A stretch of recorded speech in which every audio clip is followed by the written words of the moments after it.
뒤에 보면은 과연 형통이 무엇인가? 형통이 무엇인가? 자, 그럼 형통을 그러면 우리 그 정리를 하고 갈까요? 먼저 그럼 정리를 할게요.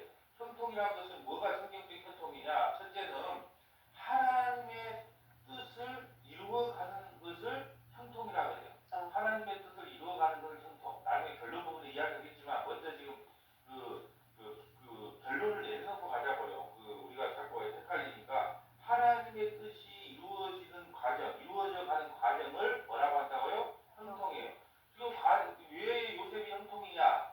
나중에 어떻게 돼요? 형들에게 똑같은 고백을 해요. 찾아보겠지만 하나님이 먼저 보내서 하나님의 뜻이 이루어지기 위해서 우리 이스라엘 백성들에게 자기 형제들에게 양식을 나눠주기 위해서 나를 먼저 보낸 거예요. 그래서 성경적 형통은 첫 번째 뭐냐면 하나님의 뜻이 이루어지는 과정을 형통이라고 그런다. 두 번째는요, 언약의 성취되는 과정을 형통이라고 해요. 언약이 성취되는 과정을 언약이 성취되는 과정. 우리가 요셉을 통해서 누구를 알 수가 있어요? 예수님을, 언약의 당사자신 예수님을 알 수가 있잖아요. 나중에 우리는 결론을 다 알아요.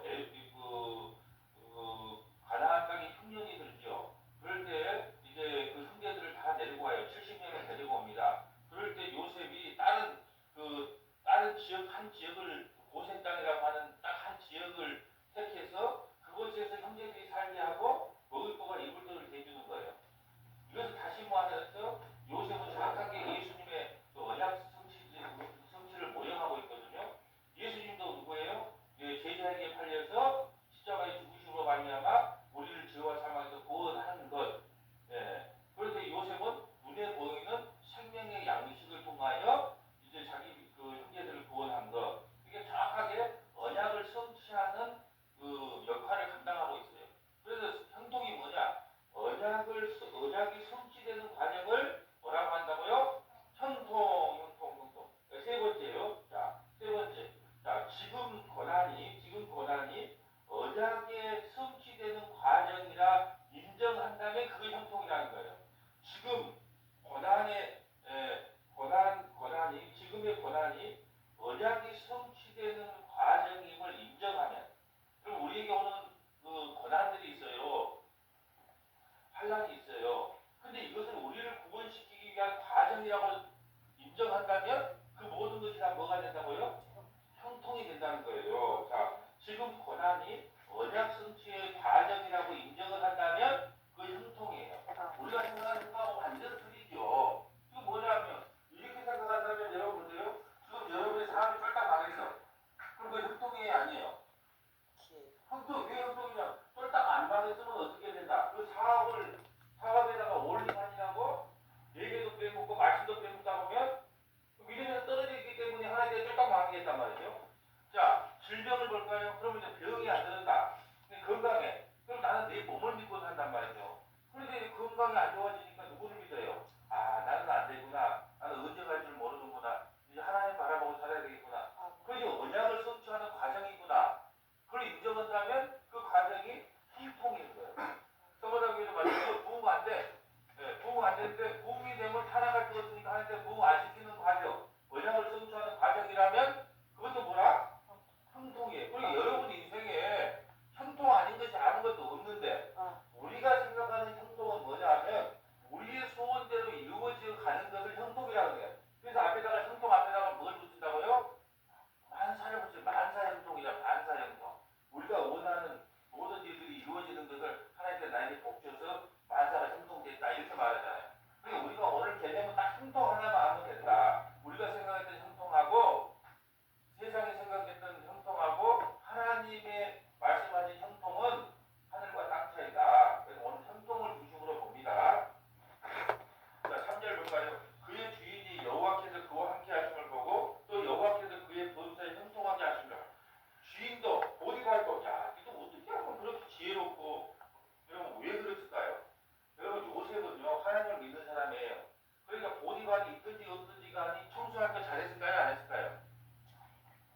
고난받던 과정, 부활했던 과정, 그러면서 자기 백성을 구원했던 과정들을 쭉 설명을 해야 되겠죠.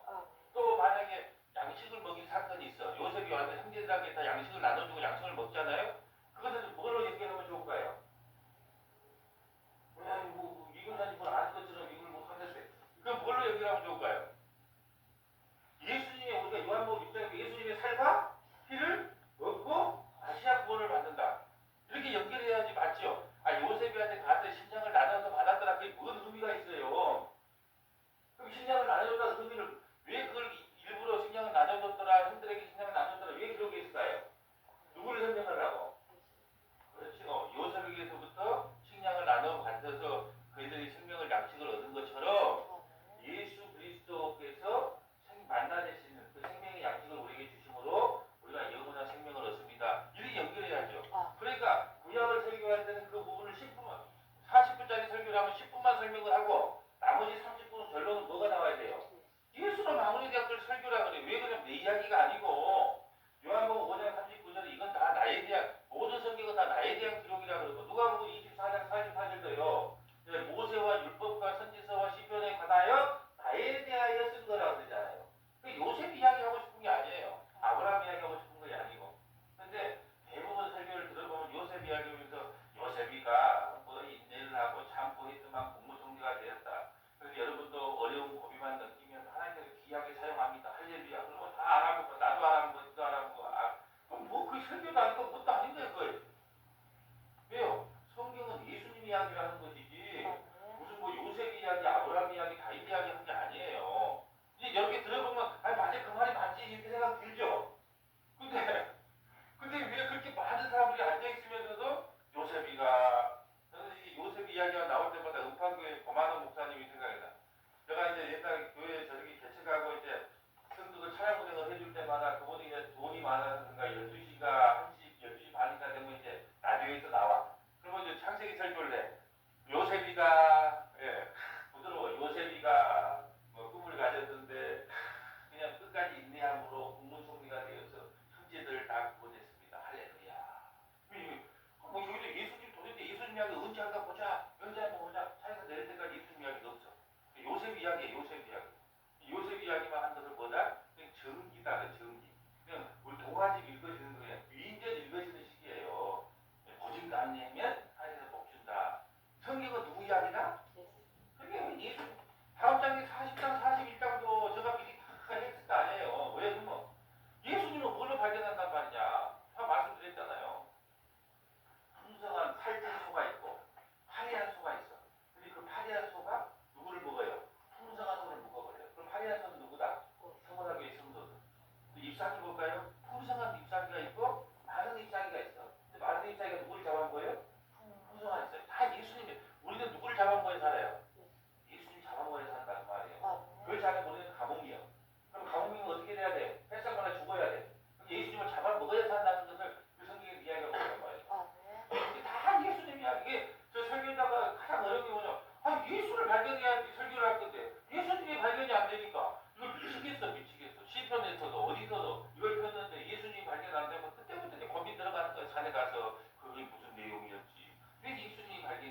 할 수 있는 게 아니고 감독이 야 니는 몇 살에 뭘 하고 몇 살에 뭘 하고 다리가 하나 불러지고 몇 살에 뭐 하고 몇 살에 암이 걸리고 몇 살에 뭐 어디 하고 전부 감독이 시켜준 대로 우리는 움직여요. 근데 가만히 생각하니까 감독이 시켜준 게 열받는 거예요. 왜? 거기서 쓰러져서 죽는 척 하라 근데 아 벌써 죽으면 내 비역이 끝나니까 안 돼. 나 못 죽겠어요. 그러면 감독이 어떻게 한다? 바로 잘라버려요. 그러니까 우리는 우리 스스로 막 이 세상에 막 다 우리 뜻대로 사는 것처럼 보여도 하나님이 감독자예요. 감독이 우리 인생을 주관해요. 그러니까 우연히가 없어요. 이제 연기하고 너는 몇월 시험 들어야 돼. 너는 몇월 교회 나가야 돼. 너는 몇월에 복음을 깨닫게 돼. 너는 이 몇월에 큰 은사를 받게 돼. 그거 다 누가 정해놨어요? 감독자가 하나님이 정해놓은 거예요.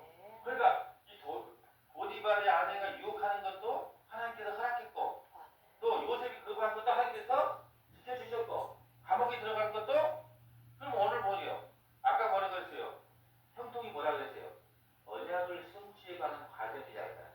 거기에 내 고난이 동참되면 그것이 다 나에게 뭐다? 형통이란 말이에요. 형통. 지금 이거 설명하려고 하는 하나님의 약속이 이루어지는 과정에 우리가 속해 있기 때문에 뭐 어떤 과정 속에서도 우리 형통한 사람이라는 거예요. 이거 설명하고 싶은 거예요. 근데 우리는 이 형통을 안 하고 있고 뭐냐면 우리가 기도했는데 왜 안 들어줍니까? 뭐 어떤 뭐 소원이 좀 들어지고 그 뜻이 들어지면 아유 하나님 감사합니다. 하나님 살아계시네요. 역시 하나님 멋쟁이 이런단 말이죠. 그 형통이 아니다. 자, 그 19절 볼까요? 그의 주인이 자기 아내가 자기에게 이르기를 당신의 종이 내게 이같이 행하였다 하는 말을 듣고 심히 노한지라. 그러면 각시 앞에서 노한 척을 해줘야 돼요. 뭐 아무렇지도 않은 척 하면 되겠어요.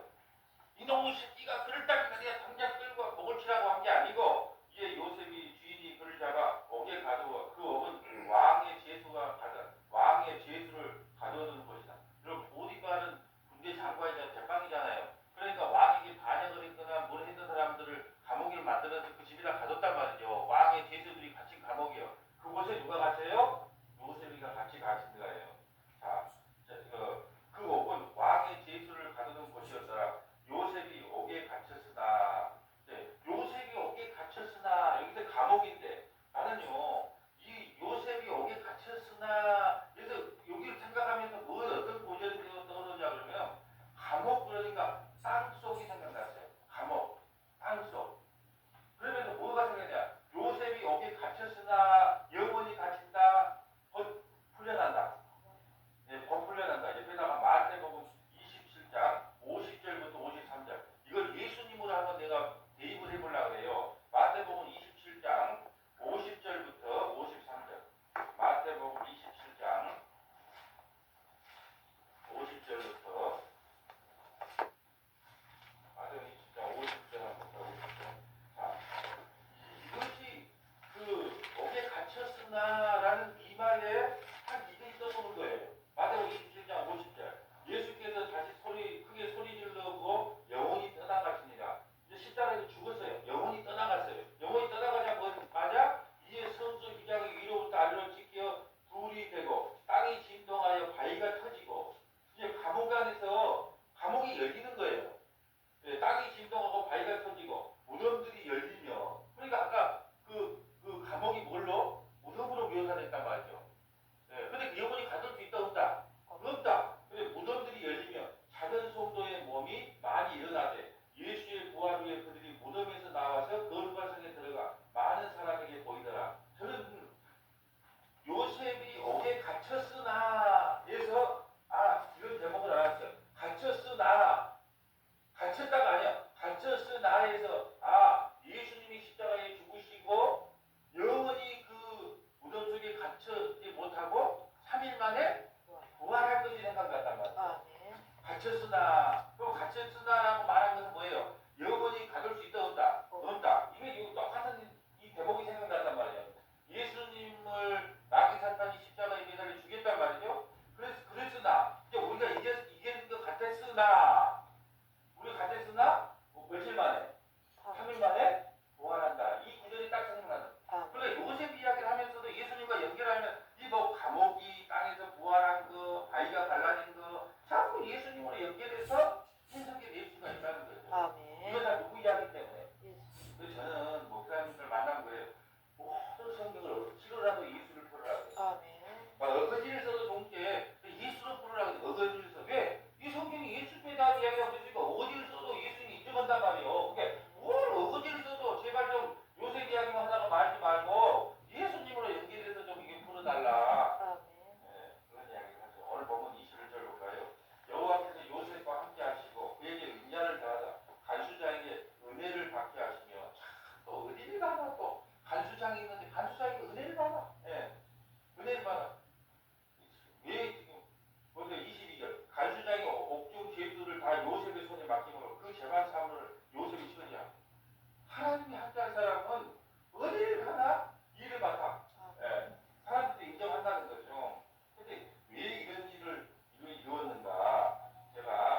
있는 양식을 다 끊으셨도다. 그가 한 사람을 앞에 보냈으니 그가 누굴까요? 그가 누굴까요? 그가 누굴까요? 그가 그러면 진짜 스스로 갔으면 또 내가 또 이걸 또 아까 또 능동태가 되지 않아요. 이제 그가 그러니까 그가 하나님이 돼야지 수동태가 그럼 내가 좀 설교를 틀리게 한 거예요 또. 그게 그가 누구예요? 하나님이 한 사람 누구? 요셉. 이제 말이 좀 좋아. 요셉을 앞에 보냈으니 요셉이 종으로 팔렸도다. 그럼 누가 했다는 거예요 이걸? 수동태예요 능동태예요? 그렇지요. 그가 그의 발을 차고에 차고 그 감옥에 들어가서 그의 몸을 쇠사슬에 매였으니 곧 여호와의 말씀이 응하리니라. 그 말씀이 그를 단련하였더라. 말씀으로 단련하기 위해서 언약을 이루기 위해서 하나님께서 이렇게 이끌고 가셨다는 거예요.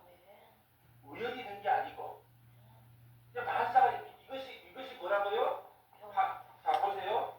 자 발에 차고가 차고 그러면 이게 뭐고? 형통. 왜? 하나님의 약속을 이루어가는 과정이잖아요. 하나님의 연약이 선취된 과정. 그러니까 이걸 형통이라고 해요. 발에 착고가 차인 거죠. 그의 몸에는 쇠사슬로 매였어.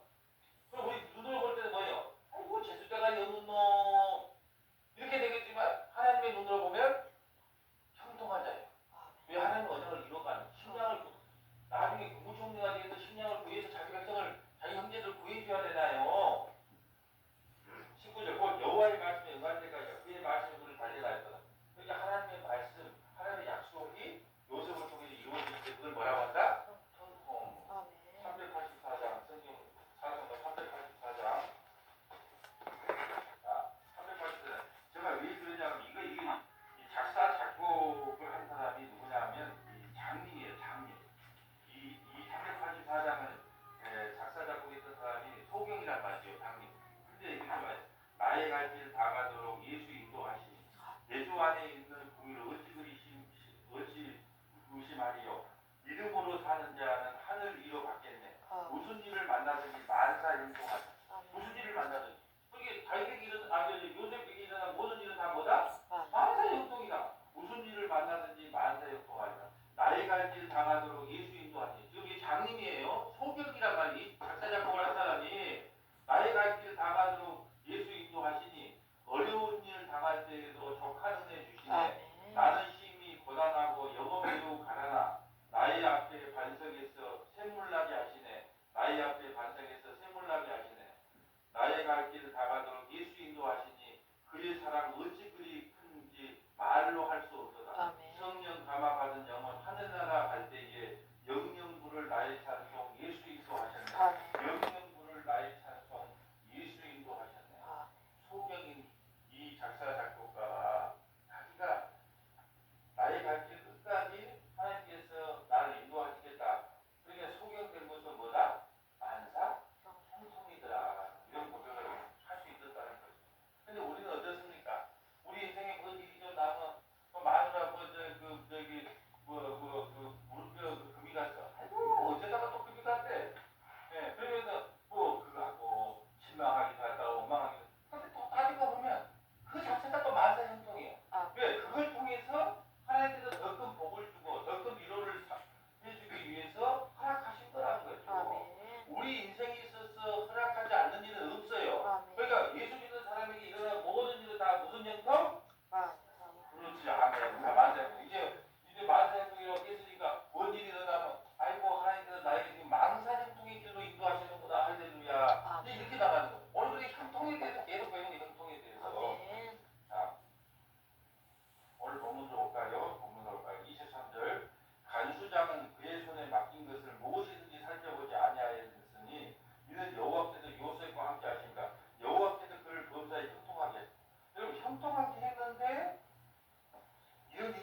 상승하면 엔간한 그 바다도 엔간한 도시는 다 물에 잠길 만큼 그러니까 피조물이 탄식하는 거예요. 한 5주 뒤 파괴되면 안 되는데 파괴되면 안 되는데 그러니까 뭐 피조물이 다 지금 탄식하고 있어요.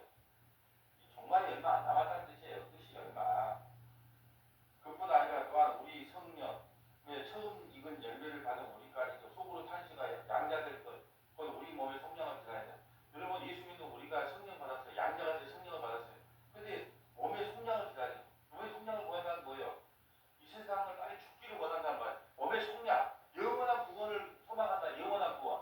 영원한 구원은 이 땅에서 이루어지는 게 아니고 우리가 이 세상을 떠날 때 영원한 구원이 이루어지는 게 완전한 구원이 이루어지기 때문에 우리의 속량을 구한다는 거예요. 우리가 소망으로 구원을 얻었을 때 보이는 소망이 아니니 보는 것을 누가 바라리요. 만약 우리가 보지 않는 것을 바라면 차원으로 기다리시리라.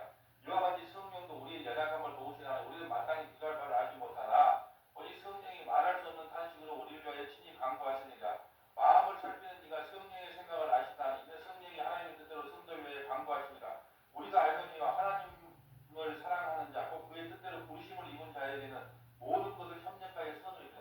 그러니까 모든 것을 협력하여 선을 이룬다는 것은 뭐냐면 하나님께서는 우리 인생에 일어나는 모든 일들을 통해서 하나님의 약속을 이루어 가신다는 거예요. 아까 요셉이 형들에게 팔려갔던 것도 보디발의 아내에게 유혹받아서 그걸 거부함으로 감옥에 들어간 것도 모두 다 뭐예요? 하나님의 뜻 안에 있다는 거예요. 그러니까 모든 것은 그게 협력하여 선을 이루는 거예요. 우리가 볼 때는 하나님 우리 이왕이면 이렇게 해주면 안 됩니까? 라고 할 수 있는데 하나님은 그렇게 일하지 않는다는 거예요. 또 하나님이 미리 아시는 자들 또한 그 아들의 형상을 복받기 위하여 미리 정하셨으니 이런 그로 많은 형제 중에 마다들이에요. 그러니까 구약에는 찾아가 구원을 받아요. 신약에서는 마다들이 받아요. 그럼 예수님이 마다들이거든요. 그럼 우리를 다 마다를 만들어요. 왜? 예수 안에 넣어서 그건 다 마다들이라고 해요. 그러니까 성경이 뭔 이야기를 하냐? 찾아를 마다들 하는 거예요. 신약 성경, 신약은 뭐냐? 찾아들을 마다들 만드는 거예요. 구약은 뭔데요? 마다들을 찾아 만드는 거. 왜냐하면 왜 그러냐? 구약의 율법은 마다들이 힘을 상징한단 말이에요. 힘을 상징해. 그래서 큰아들 하는 거예요. 30절 또 미리 정하신 그들을 또한 부르시고 부르신 그들을 또한 의롭다 하시고 의롭다 하신 그들을 또한 영화롭게 하셨느니라. 요셉의 인생을 이렇게 이끌어 가신다는 거예요. 누가요? 하나님이. 이게 형통이다. 계시록 4장 11절. 요한계시록 4장 2절. 요한계시록 4장 2절을 볼까요? 형통에 대해서 봅니다. 형통. 요한계시록 4장 2절부터 11절. 요한계시록. 이후에 내가 보니 하늘에 열린 문이 있는데 내가 들은 바 처음에 내게 말하는 나팔 소리가 하는 그 음성이 이리 올라오라. 이후에 마땅히 일어난 일들을 내가 내게 보이라 하시더라. 내가 성령이 감동되었더니 보라 하늘의 보좌를 베풀었고 그 보좌 위에 앉으신 이가 있는데 앉으신 이의 모양이 벽옥과 홍보석 같고 또 무지개가 있어 보좌에 둘렀는데 그 모양이 덕보석 같더라. 예수님을 지금 묘사하고 있어요. 또 보좌에 둘러 24 보좌들이 있고 자 24 보좌가 있어요. 그럼 구약이 12지파 신약이 12사도 그러니까 예수님이 있고 그 주위에 누가 있어요? 하나님의 백성들이 있다는 거예요. 하나님의 백성들을 대표하는 것이 24 보좌들이거든. 그 보좌 위에 24 장로들이 흰 옷을 입고 머리에 금관을 쓰고 앉았더라. 보좌로부터 번개와 음성과 우레소리가 나서 보좌 앞에 선 등문이 7이 있는데 이는 하나님의 7명이라. 보좌 앞과 수정과 같은 물이 바다가 있고 보좌 가운데 보좌 주위에 네 생물이 있는데 앞뒤에 눈이 가득하더라. 성령은 앞뒤에 눈이 가득했다는 것은요. 이 우주 만물을 다 감찰하고 다스리고 있다는 걸 상징하기 위해서 성령 그러게 우리가 그 성령님을 사람의 모습으로 하면요. 그 얼굴 자체가 눈이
영광과 권능을 세세토록 돌릴지어다.